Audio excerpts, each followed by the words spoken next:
Hi, welcome to you son of a gun. Hi, welcome to Tiki-Gene's place. It's day 14. I've got pond troubles. It's been a busy day. Had to go to Walmart, grocery shopping. Left my cart there and said, to hell with this. Went to Publix. It's a less crazy store. Came back and I'm like, holy crap, algae. That's a lot of algae. And it's like not a typical algae. So I'm going to war with that. I was going to post today about my plan, about what I'm going to do, like kind of in better detail, but I'll probably just, as I'm about tomorrow, I'll probably like kind of take you guys through a video of all kinds of stuff like that, make it entertaining. Really, it's for me to watch in the future if I ever screw up or if the kids ever screw up, but I'm sure somebody out there likes entertainment value and content is fun. I don't expect anybody to like and subscribe off of this video, but I figured I'd post every day.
I wonder if you guys ever had an issue with brown algae, like it's this furry stuff.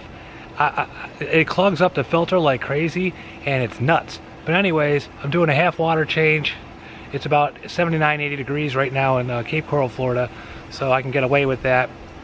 Maybe I'm feeding these little guys too much, and then there was some stuff like some plants that were old and dead or something like that. Very little, but maybe they're decaying, so that's making food plus fish poop, and so I'm doing a complete clean out the best I can. I just wanted to make sure, maybe if I'm doing something completely wrong. I know you're not supposed to feed them too much even in the winter, but then again, they've been breeding like it's spring, and so there's probably a bunch of eggs or whatever going, basically feeding the hell out of this algae. And I had green algae on the little waterfall, and so last week I sprayed all that off, and so therefore maybe that was competing with this brown algae stuff.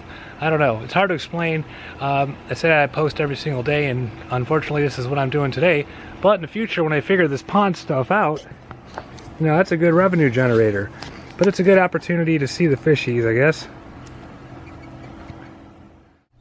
Okay, so I removed as much dead debris as I could. I got my bubbler back on, you see, and I got the water to the level I want. I've got a UV filter over there, which makes the current and it shoots it around. And then I just cleaned both of these filters. One's a sprinkler one that I use, especially when the waterfall doesn't kind of, you know, work so good. I want to keep filtrating, and that's because this guy over here, the big one, you know, but if I have to go to work or something, it may need cleaned. And so, and this is a lot of fish for such a small place. This is 150 gallons, and I mean, I got the right amount of fish. They're still small, but with the breeding and eating and pooping and me trying to do all things, for instance, I used to go work, come home, sit for a little bit after my 15 yards or so, feed the fish. Now I've been so busy, I haven't had time for them, so I kind of miss these little guys. But anyways, next is we're going to let this water hydronate or oxygenate. Hydrogen, oxygen, yeah, we want to oxygenate it.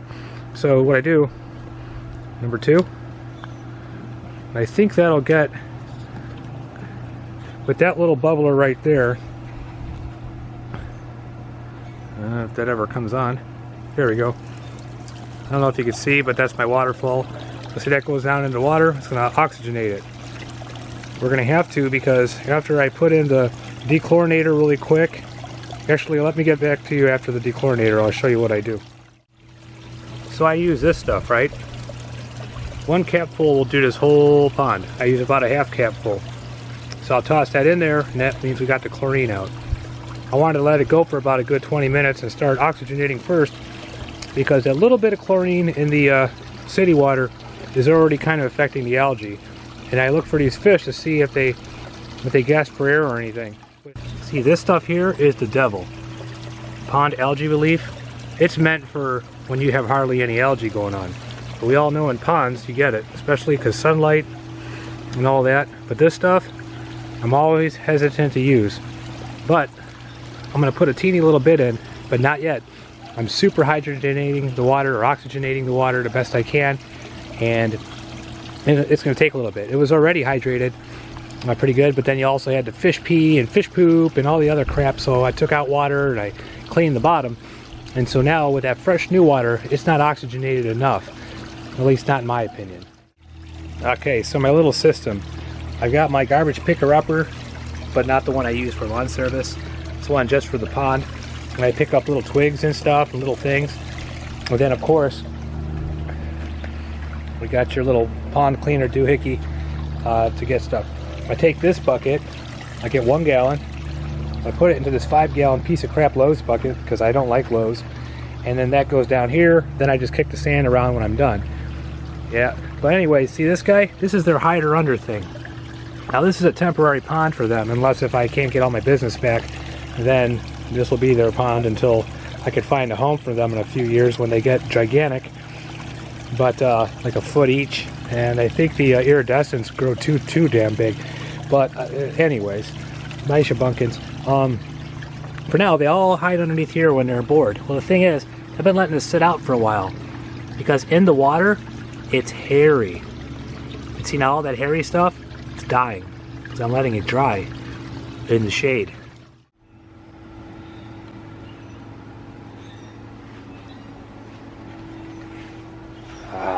What I've been looking for. So this brick, I'm gonna have to use it for something. See, the fish have been growing and they all like to hide underneath their wood thing, and that makes sense, especially at night when there may be predators around. So, you know, even raccoons live in Florida and they can go fishing. So I'm thinking, put the brick down, and then one of these pointy guys where it sits, to raise it up a little bit. But I don't want to be too high out of the water, but just enough so therefore as they grow they can kind of fit in there and don't feel all squished. Look, see, they're already making their way back. And like, look, we have all this space now.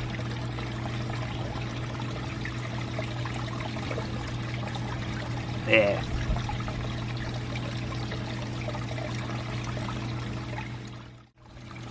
Okay, so it's been a little while. This is the best I can get it. I don't want the algae to come back strong again, or I'll have to redo this. So now I'm going to do a teeny bit, not even a capful or a half capful. We're talking 1/4 of a capful. And then some of this algae will die and some won't. Okay, all right, so I just I added some, like I said, a little teeny bit, so that way we can keep it where it's at and not have a gigantic algae bloom. And now I'm going to wash the oxygen and basically make sure the fish are good. So I'll be sitting here for a while, and because I love my fish, and you know, they're hardy and stuff, but they have to breathe. And the whole thing is, when they start coming to the top for air, that means I put too much. Now I've learned in the past that the little bit that I use is perfect, but still, this is a lot of algae in this pond, or at least there was. But we'll watch and we'll see. There they go, having a good time. As long as they're not coming to the top, gasping for air.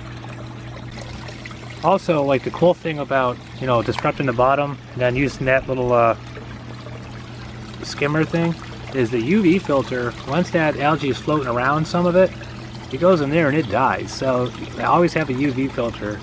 A lot of people know that, but I'm just making a video on a 14th day. This is 2 weeks of making these things. Alright, so now the biggest enemy of chlorine for like your pool is sunlight. So as you can tell from earlier, I already put in the dechlorinization stuff. Then eventually I put the algicide stuff. And so now the water, I believe, is healthy and cool, right? Well, I immediately, when I was filling up the pool, I immediately stopped the water when I was about 1 inch, which is about, I don't know, 3 gallons, 2 gallons, and something like this. Maybe 4 or 5. But the sun's still out, and in a few minutes, it's going to be hitting this pond, which will kill the last of the chlorine, or not kill the chlorine, but somehow it goes away. And so my whole goal is to then now top it off, which will also be an enemy of the algae. So that way, hopefully when I wake up tomorrow, this won't look so bad. Now on day 15, we're gonna get to going with this new plan that I created. I'm gonna talk about it while driving around between yards I do, advertising, stuff like that. We're gonna see what happens. I'm gonna try all different ways down here and use myself, amongst other things, to see what I could do to generate some business. There's gotta be some unhappy. For instance, if I lost a lot of accounts because people are unhappy, I wonder if there's a bunch of people out there that are unhappy and maybe they were paying less and they don't want to pay more. That's not my problem. And if they were paying more, you know, my biggest thing is I don't want to give a price until I could say, hey, I don't know, show me your last invoice, let me see if I can beat it. So I can start seeing how people are paying. So with all that, I think we're doing good with the pond here. It's a weird day, but it's a Sunday fun day. So if you check out these videos and it was uploaded on a Sunday, well, guess what? This is what it is. It's not going to be about lawn service, but it is about stuff that has to do with landscaping.